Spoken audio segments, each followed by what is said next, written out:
আলহামদুলিল্লাহ, সকল প্রশংসা আল্লাহ তাআলার, যে আল্লাহ পাক রব্বুল আলামিন আপনাকে আমাকে দুনিয়া জীবনে প্রেরণ করেছেন তার ইবাদতের জন্যে, তার দাসত্ব করার জন্যে। তার যদি আমরা দাসত্ব না করি তাহলে আমার দুনিয়াও শান্তি নাই, আখেরাতেও শান্তি নাই। খুব গরম লাগছে ভাই, বাজার থেকে আসলাম তো ভাই। দাসত্ব করার জন্য আমাদের দুনিয়া জমিনে প্রেরণ করেছেন। সেই দাসত্ব আমরা কিভাবে করব? ঘুম থেকে উঠে ফজর নামাজ পড়ে রেজেকের জন্য আল্লাহ বলছে, তোমরা ফজরের নামাজ পড়ে রেজেকের জন্য দুনিয়ায় ছড়িয়ে পড়ো, রেজেক তালাশ করো। এবং জহরের নামাজ পড়ে তোমরা রেজেক তালাশ করো, এবং আসরের নামাজ পড়ে রেজেক তালাশ করো। মাগরিব পড়ে মাগরিবের নামাজ পড়ে কুয়াং পোসাকুম আহলিকুম নার ওয়াকুদুহান নাস ওয়াল হিজারত। আসরের মাগরিবের নামাজ পড়ে তোমার রাখাল, তোমার কুয়াং পোসাকুম ওয়াহলিকুম নার, জাহান্নামের আগুন থেকে বেঁচে থাকো। জাহান্নামের আগুন থেকে বাঁচে থাকতে হলে কি করতে হবে? সকাল ও সন্ধ্যা দুই বেলা আল্লাহ তাআলার জিকির করতে হবে। আল্লাহ তাআলার জিকির সকাল ও সন্ধ্যা যে ব্যক্তি করে, বাম থনের 2 আঙ্গুল নিচে, বাম দুধের 2 আঙ্গুল নিচে একখানা গোস্তের টুকরা আছে, ওটা হলো আলা কলবি বনি আদামা, ওটা কলফ। বাম দুধের 2 আঙ্গুল নিচে একটা গোস্তের টুকরা আছে, ওটা হলো কলফ। এই কলফটা একটা পাত্র, এই কলফটা একটা ব্যাগ, এই কলফটা একটা হাড়ি পাতুল, একটা ভাণ্ডর মতো। এই কলফটা হলো একটা মোকাম। আমাদের মানুষের মধ্যে 11টা মোকাম আছে, তার মধ্যে কলফটা একটা মোকাম। শের খফি আবাতুস খাকবাত নফসে রুহে, নফস থাকে নাবির নিচে, হলো নফস।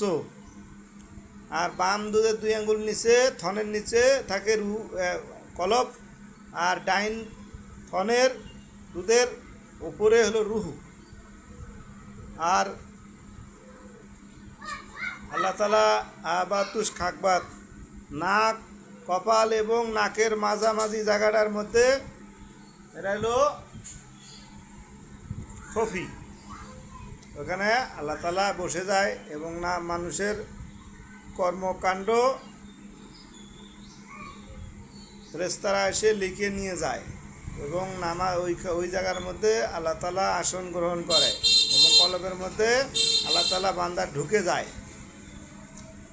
আবাতুস খাকবাদে আল্লাহ নফসে রুহে কলবে আল্লাহ। তো ভাইরা, মূল কথা হলো যে আমরা কাজ কামের ফাঁকে ফাঁকে রেজেকের জন্য তালাশ করব, এবং সকালে সন্ধ্যা আল্লাহ তাআলার মাওলা পাকে জিকির করব। আল্লাহ তাআলার জিকির, সুবহানাল্লাহ, আলহামদুলিল্লাহ, আল্লাহু আকবার, লা ইলাহা ইল্লাল্লাহ, আল্লাহ আল্লাহ জিকির করব। এবং সেই জিকিরের মাধ্যমে আল্লাহ তাআলা আপনার আমার কলবের ময়লা সাফ করে দিবে। কলবটা এমন এক জিনিস, যে জিনিসটা হাড়ি পাতুল, আমরা সাবান, সোটা বিভিন্ন কিছু দিয়ে ধৌত করি। আমাদের গায়ে ময়লা বললে আমরা কি কিন্তু করি? বিভিন্ন সাবান, লাইফবয় সাবান, বিভিন্ন যে সাবান ব্যবহার করেন সেই সাবান দিয়ে আমরা কী করি? পরিষ্কার করি। কিন্তু কলব তো আর পরিষ্কার করা যায় না।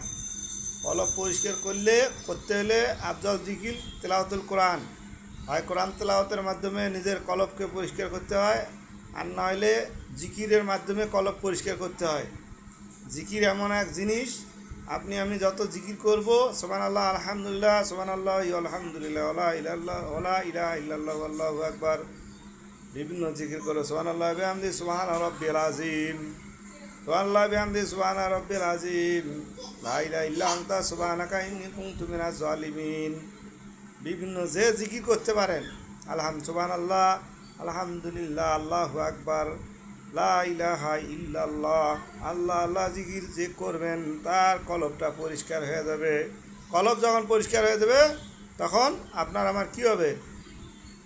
পুরা শরীরটা পরিষ্কার হবে। যার কলব নাপাক তার পুরা শরীরটা নাপাক, আর পুরা শরীরটা যার নাপাক হয়, সেই যার কলবটা নাপাক, জাঙ্কাত ধরি গেছে, মস্যা ধরি গেছে, সেই কলবের মধ্যে নামাজের কথা কইলে ভালো লাগে না। কয় দাঁড়িয়ে পরে রাখবো, আর 2 দিন যাও, এলা পয়সাই নাই, আর 2 দিন যাক, ওই দাঁড়িয়ে এলা থেকে মধ্যে ভাড়া আছো। তারপরে কয় আর 2 দিন যাও, তারপরে নামাজের কথা বললে কয় আর 2 দিন যাও, পড়মু এলা কী হয়েছে? আরে বাবারে আলাই কী হয়েছে, মরিয়া দেখ কী অবস্থা হয়, হুবরাতুন মিনান নার, তোর কবরটা জাহান নামের গাইয়া হয়ে যাবে, জাহান নামের 1 নম্বর পিপিলিকার ঘর হবে। সেদিন আফসোস আর আফসোস করবি, আরে দুনিয়ার মধ্যে কলিমুদ্দি সলিমুদ্দির পেঠা বিভিন্ন ভাস্তা বিভিন্ন হাফেজ সাহেব মাওলানা সাহেব দাওয়াত দিয়েছিল, মুক্তি সাহেব আমি শুনি নাই। আজকে আমার কি অবস্থা, আল্লাহ তুই আমাকে দুনিয়াতে আবার ফিরিয়ে দাও। আল্লাহ বলবে, রে ফেরেস্তা মার মার বেশি করিয়া মার, এ প্রতারক বেঈমান মুনাফেক, একে অনেক সুযোগ দিছে কিন্তু সুযোগটা গ্রহণ করে নাই। সুযোগকে গ্রহণ না করার কারণে এই অবস্থা। কাজেই আপনারা গ্রহণ করবেন এবং ভিডিও দেখবেন, লাইক কমেন্ট শেয়ার করবেন। ওয়াখির দানা আলহামদুলিল্লাহি রাব্বিল আলামিন।